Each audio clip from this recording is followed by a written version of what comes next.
Good afternoon students. बेटा आज का हमारा टॉपिक है थर्ड बी चैप्टर से राउंडिंग ए लेवल रोड। एक लेवल रोड है भाई, ये लगा लो, ये लेवल रोड का भाई सेंटर है। ये हमारी कोई कार है जो इस लेवल रोड पे क्या कर रही है भाई, राउंड ले रही है। अगर मैं यहाँ पे देखूँ तो ये देखो बेटा, ये तो है यहाँ पे रोड हमारा और इसके ऊपर है कार। तो ड्रा कर लेता हूँ मैं, ये तो हमारा भी रोड और ये क्या हमारी कार है जो इधर से आएगी और ऐसे क्या कर रही है भाई, टर्न ले रही है। तो इस पे लगने वाली फोर्स कौन कौन सी होंगी भाई, mg तो डाउनवर्ड डायरेक्शन में, और इसके अपोजिट डायरेक्शन में एक फोर्स लगेगी जो कौन सी फोर्स होगी भाई, रिएक्शनल फोर्स। इसके सेंटर की साइड कौन सी फोर्स लगेगी भाई, फ्रिक्शनल फोर्स। और इस पे एक फोर्स और लगेगी सेंट्रीपिटल फोर्स, जो सेंटर की तरफ होती है, वो क्या होगी भाई, mv square by small R, mv square by small R. अब भाई इस चीज़ें ध्यान रखना, आपका ऑब्जेक्ट क्या करना चाहेगा, जैसे मान लो ये कार है, ये बेटा स्ट्रेट जाने चाहती है, लेकिन जो हमारे टायर्स की ग्रिप है फ्रिक्शनल, वो सेंट्रीपिटल फोर्स के साथ मिलके क्या कराती है, हमारी गाड़ी को इस राउंड के अलोंग भाई बेंड करवाती है, जो टर्न करवाती है। तो चलो भाई इसके लिए इक्वेशन लिख देते हैं mathematically. R is equal to किसके इक्वल है भैया, आपका mg के, अलग से दिख रहा है आपको, आर अप साइड है, mg डाउनवर्ड डायरेक्शन में। उसके अलावा भाई आपकी जो फ्रिक्शनल फोर्स है वो ग्रेटर देन या इक्वल टू होनी चाहिए किसके, आपके सेंट्रीपिटल फोर्स के, तभी आप कैसा टर्न ले पाओगे, सर्कुलर। वरना क्या होगा, आपकी कार उस राउंड से बाहर की साइड चली जाएगी भाई, वो साथ साथ टर्न अप नहीं कर पाएगी। अब फ्रिक्शनल फोर्स की वैल्यू क्या होती है भाई, mu R, so this will become equal to mv square by R. अगर मैं बात करूँ आर की, तो आर की वैल्यू क्या है भाई, mg, तो बेटा यहाँ पे आर की जगह क्या लिख दो, mg is greater than mv square by R. अगर आप यहाँ से v स्क्वायर, आर एम से तो m क्या हो गया, कैंसिल आउट, तो v स्क्वायर अपॉन आर क्या आ गया आपका, म्यू जी के equal, that implies v is equal to under root of mu R g. तो भाई ये वो स्पीड है बेटा जिससे आप किसी भी राउंड पे, यानी किसी भी आप मोड पे बेटा मैक्सिमम स्पीड से जा सकते हो। अगर मैं बात करूँ मैक्सिमम की, तो देखो v is equal to under root of mu R g, ये वो भाई मैक्सिमम स्पीड है आपकी। अगर आप इससे ज़्यादा फास्टली जाना चाहोगे तो क्या होगा, आप भाई मोड के साथ साथ नहीं मुड़ पाओगे। जिन बच्चों को बाइक आती होगी उनको पता अच्छे से है कि जैसे जैसे कोई मोड आता है और अगर आपने बाइक भगा रखी है तो भाई उस मोड पे टर्न कर पाना उतना ही मुश्किल होता है। तो बेटा ये वो स्पीड है मैक्सिमम जिसके बाद आप उस टर्न के साथ साथ टर्न अप नहीं कर पाओगे। तो ये तो था भाई rounding on A level road. Next article देखो भाई,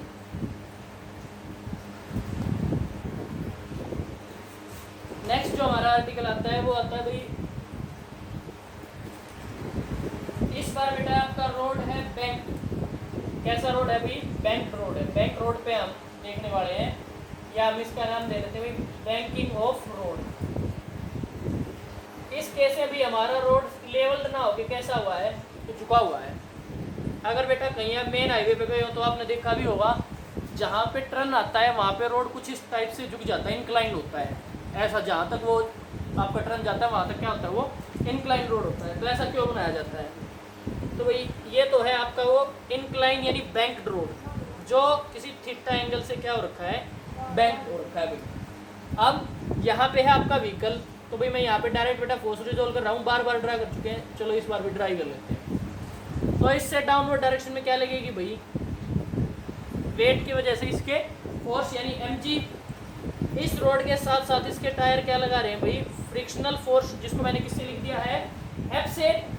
अब रिएक्शनल फोर्स, ये तो आपका क्या आएगा भाई, mg cos ऑफ थीटा, लेकिन भाई रिजॉल्व करके देखने की जरूरत नहीं है, मैं डायरेक्ट यहाँ पे लिख रहा हूँ r, क्योंकि कल हम बार बार इसको ड्रा कर चुके हैं। ये क्या है आपका r।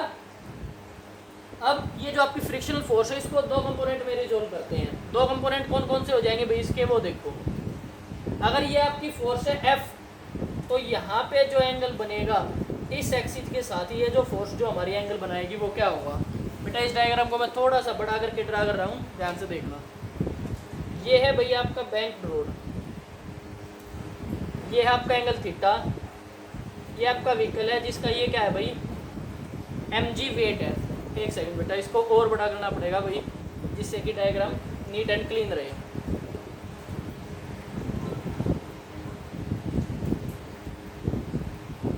ये एंगल है भाई आपका थीटा, ये आपकी कार है जो बैंक रोड पे है, और ये आपकी कौन सी लग रही है भाई, वेट की वजह से फोर्स लग रही है जो क्या है mg है, ठीक है। इस डायरेक्शन में भाई इसके टायर कौन सी फोर्स लगा रहे हैं, फ्रिक्शनल फोर्स। तो भाई ओरिजेंटल के साथ ये कितना एंगल हो जाएगा, अगर ये एंगल थीटा है तो ये दो आपको अलग से दिख रही है कैसी लाइन है भाई, पैरेलल, तो ये एंगल भी क्या हो जाएगा थीटा। तो इस डायरेक्शन में एक तो आपका एफ का जो कंपोनेंट लगेगा वो क्या हो जाएगा F cos of theta, second component भाई इस डायरेक्शन में लगेगा जो क्या हो जाएगा F of sine of theta. ये कंपोनेंट भाई रिजोल्व करने आए यहाँ तक। अब इसके बाद बात कर लेते हैं इसकी रिएक्शनल फोर्स। तो भाई इसकी रिएक्शनल फोर्स किस डायरेक्शन में लगेगी बेटा, इस डायरेक्शन में रिएक्शन की फोर्स। अब इस रिएक्शनल फोर्स को भी हम क्या करते हैं, रिजोल्व कर लेते हैं। तो देखो अगर ये रिएक्शनल फोर्स इस डायरेक्शन में क्यों लगी भाई, क्योंकि ये था इसका वेट mg इस डायरेक्शन में, तो इस डायरेक्शन में mg का एक कंपोनेंट लिखता है जिसको हम क्या बोल देते हैं mg कोस ऑफ थीटा। ये एंगल आपका क्या होता है, थीटा होता है। तो यानी कहने का पर्पज जो ये ओरिजेंटल एक्सिस के साथ ये वाला जो एंगल बनता है आपका, ये भी क्या होता है भाई, थीटा ही होता है। तो बेटा यहाँ पे mg कोस थीटा लिखने की आपको ज़रूरत नहीं है, ये वाला आपको कंपोनेंट ड्रा करने की ज़रूरत नहीं है। आपको सिर्फ कौन कौन से ड्रा करने हैं भाई, एक तो वेट का और एक फ्रिक्शन का। उसके बाद आपको रिएक्शन का रिजोल्व करने हैं। तो रिएक्शन में अब इस साइड क्या आ जाएगा भाई r कोस ऑफ थीटा, और इस साइड कौन सा कंपोनेंट आएगा भाई r का, r साइन ऑफ थीटा। बेटा 2 मिनट आराम से इस डायग्राम को जो वीडियो को पॉज करके आराम से देखो कि कैसे कंपोनेंट हमने रिजोल्व कर रखे हैं भाई, ठीक है। मे भी आप लोग ध्यान से देख चुके होंगे। अब भाई इसके लिए इक्वेशन लिखते हैं। First equation r cos theta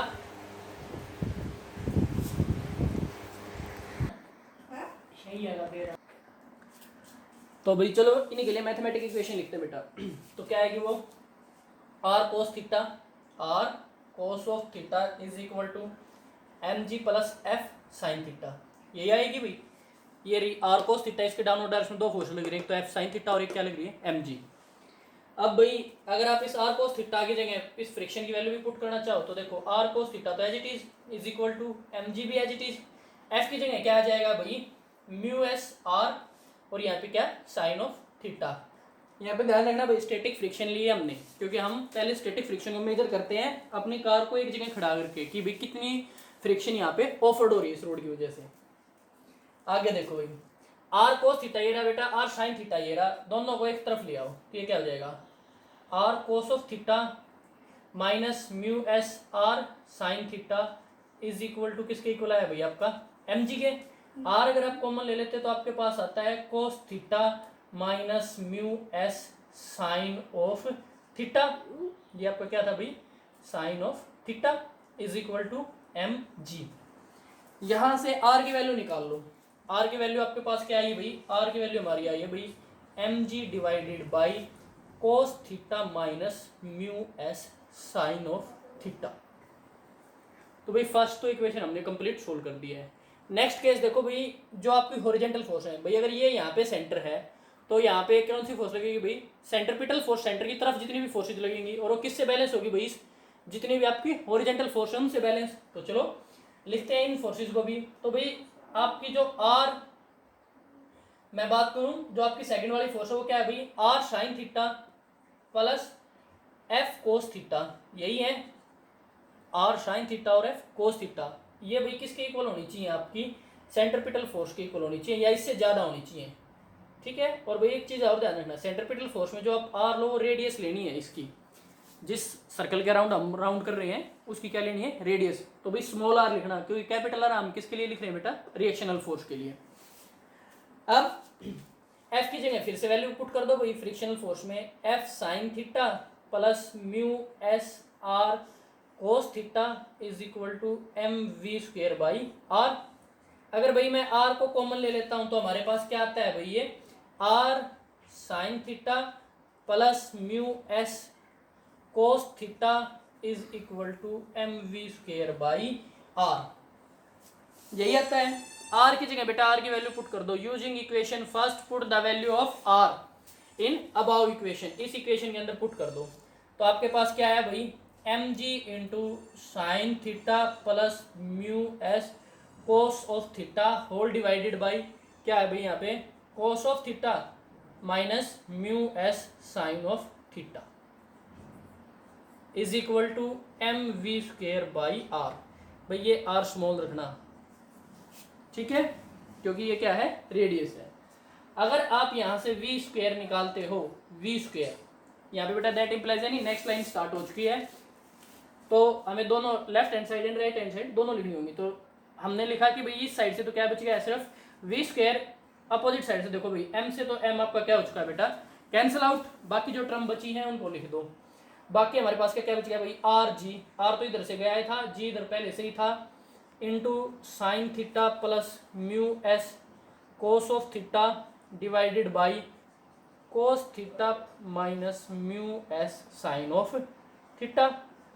अब आप देख सकते हो यहाँ पे भी साइन कोस, यहाँ पे भी साइन कोस, तो बेटा जब ऐसी सिचुएशन बने तो आप किसी भी एक को कॉमन ले लो जिससे कि वो टेंजेंट में कन्वर्ट हो जाए। तो हम भाई इसको टेंजेंट में कन्वर्ट करने के लिए कोस ले लेते हैं, तो ये आपका आ गया आर जी कोस थीटा, हमने बाहर ले लिया भाई। तो ये क्या हो गया भाई, sine theta divided by cos theta यानी tangent theta plus mu S, क्योंकि कोस तो यहाँ से क्या आ गया अभी कॉमन आ चुका है। ऐसे ही बेटा डिवाइडेड बाई कोस थीटा हमने नीचे से भी कॉमन ले लिया, तो ये तो हो गया 1 minus mu S tangent of theta. Cos theta से कोस थीटा आपका कैंसिल आउट, यानी आपका जो वी स्क्वायर या वी की जो वैल्यू आई वो आई है R g into tangent theta plus mu S whole divided by 1 minus mu S tangent of theta. और भाई इस होल की पावर क्या बेटा, हाफ, क्योंकि इस साइड क्या था पहले स्क्वायर था, स्क्वायर की जगह हमने क्या कर दिया है, हाफ कर दिया है। तो भैया आप ध्यान से सुनो, ये हो गया भाई आपका डेरिवेशन बैंकिंग ऑफ रोड का। तो ये वो वेलोसिटी है जो आप मैक्सिमम इन इस टाइप के रोड पे क्या कर सकते हो, गेन कर सकते हो।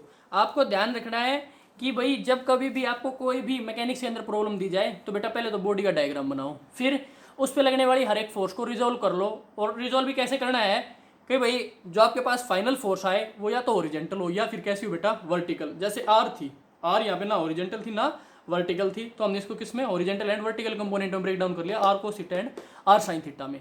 सिमिलरली भाई आपकी जो फ्रिक्शनल फोर्स थी बेटा ना वो ओरिजेंटल थी ना वो वर्टिकल थी, तो इसको भी क्या कर लिया है, ब्रेक डाउन कर लिया है। अगर आपकी कोई फोर्स बेटा ओरिजेंटल या वर्टिकल दे रखी हो तो उसके साथ कोई चेंजमेंट नहीं करना या उसको रिजोल्व मत करना, सिर्फ उन फोर्सेज को रिजोल्व कर लो जो आपकी ओरिजेंटल या वर्टिकल नहीं है।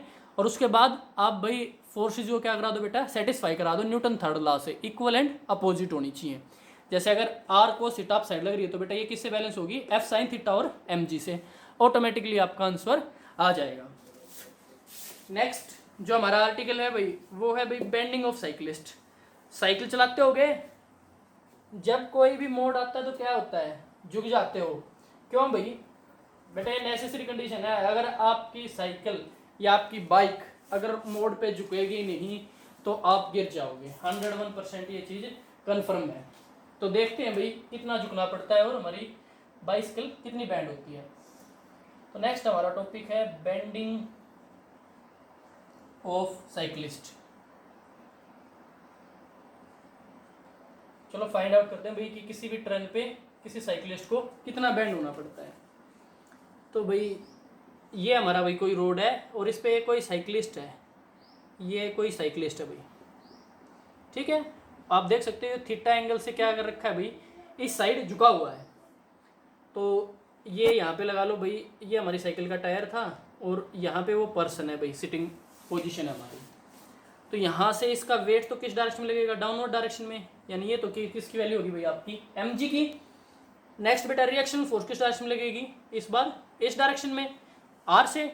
अब आप देख सकते हो आर ना तो आपका ओरिजेंटल है ना आपका क्या है वर्टिकल है, तो इसको ओरिजेंटल और वर्टिकल कंपोनेंट में ब्रेक डाउन कर लो। अगर ये एंगल थीटा है तो ये एंगल भी क्या होगा बेटा, थीटा ही। ये वाला कंपोनेंट क्या हो जाएगा आपका आर कोस थीटा, और ये वाला component R sine of theta. बस इतना ही है बेटा, ये सिर्फ फोर्सेस को क्या कराना है भाई, सेटिस्फाई कराना है। तो क्या हो जाएगा आर कोस थीटा आपका किसके इक्वल होगा, देख के बताओ। आर कोस थीटा ये रहा भाई, आर कोस थीटा, इसके अपोजिट फोर्स कौन सी है, एम जी। तो आर कोस थीटा आपका किसके इक्वल हो गया है भाई, एम जी के इक्वल हो गया है। Similarly R sine of theta ये रहा भाई, आर साइन ऑफ थीटा। अब आप टर्न कर रहे हो तो इस फोर्स को कौन काउंटरैक्ट करेगा भाई, आपकी सेंट्रीपिटल फोर्स। तो सेंट्रीपिटल फोर्स की वैल्यू क्या होती है भाई, M V square by are.